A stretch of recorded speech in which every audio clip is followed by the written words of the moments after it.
All right, welcome back to MGD 111. We're going to continue with retouching with the clone stamp. Let's take this pavement at the bottom of this picture here and see if we can clean this up a little bit. You'll notice we have all these icky lines here. What we want to try to do is use the clone stamp to borrow some nice clean pavement and brush it over the ugly stripes here. So I want to select an area that's sort of close to where I'm copying to, but not too far away. I'll give you an example of both here in a minute, but I'm going to select an area right here, so Option click, and go to my area here, and you notice if I just kind of draw on that area, it's sort of cleaning up that, that stripe pretty nicely. Now again, we have to be careful that we don't do too much in one step, because suddenly, oops, now I'm copying this line over here, and it copied it a second time. And we don't want to do that, so you want to be careful not to overdo each individual step. Another thing that we need to be concerned about, I'm going to zoom out a little bit here. If I copy from an area that's too far away, you'll notice some strange things happen. So I'm going to copy from we have this nice big clean chunk of pavement here, so I'm going to click there.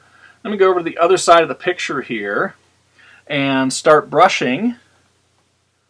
And you'll notice as I brush, it doesn't look quite right. Why is that? Well, on the other side of the picture, even though this is all the same pavement, the lighting is different, the focus is different, the size of the little gravel chunks is different, even the angle that we're looking at those chunks is different, and it doesn't quite match up.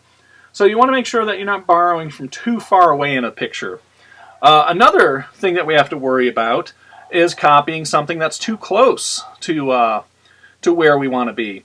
So let's say I want to copy part of the line here, or I want to blot out part of this line.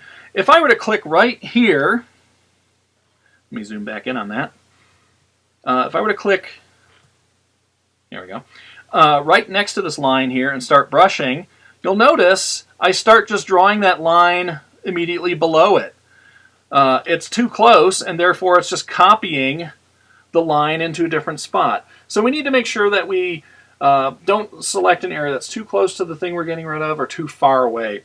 And another thing is we need to resample on occasion just to make sure that we're not copying the same thing over and over again. I'll show you that thing in just a minute. So save this and we'll come back to it in a moment.